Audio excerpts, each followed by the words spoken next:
இயேசு கிறிஸ்துவில் பிரியமுள்ள சகோதர சகோதரிகளே, அன்னையுடைய அன்பு பிள்ளைகளே, இயேசுவின் இனிய நாமத்தில் உங்கள் அனைவருக்கும் என் இனிய காலை வணக்கம். இன்று புதன்கிழமை.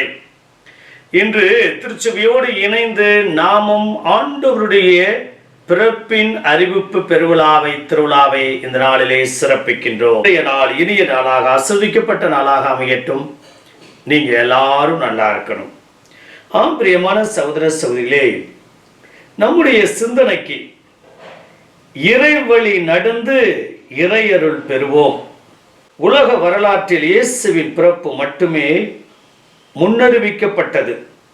பாவம் செய்த மனிதன் கடவுளோடு தனக்குள் உறவை இழந்தபோது தொடர்ந்து பல்வேறு இறைவாக்கினர்களால் முன்னறிவிக்கப்பட இப்பிறப்பு இறுதியில் வானதூதர் வழியாக மரியாவிடம் அறிவிக்கப்பட்ட நிகழ்வே இன்றைய நற்செய்தி வாசகம் கொடுக்கப்பட்டுள்ளது.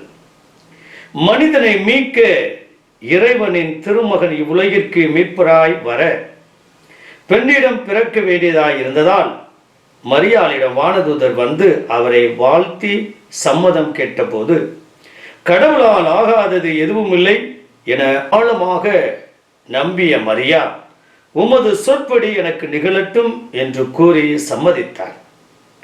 மரியாள் கடவுளின் மீட்பு திட்டத்திற்கு பணிந்து நடந்ததால் மீட்பரின் தாய், மீட்பின் தாய், மனுக்குலத்தின் தாய் ஆனார்.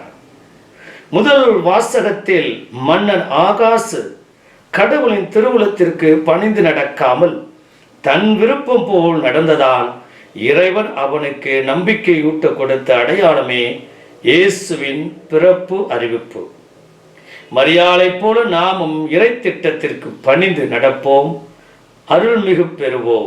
உலகத்திந்திய இறைவா, இன்று ஆண்டவருடைய பிறப்பு அறிவிப்பு திருவிழாவை சிறப்பிக்கக்கூடிய நாங்கள் அன்னை மரியாளை போல உன் திட்டப்படி எங்களுக்கு நிகழட்டும், ஆகட்டும் என்று சொல்லக்கூடிய மனதை தரும்படி எங்கள் ஆண்டவராய் இயேசு கிறிஸ்துவின் நாமத்தில் ஜெபிக்கிறோம் நல்ல பிதாவே.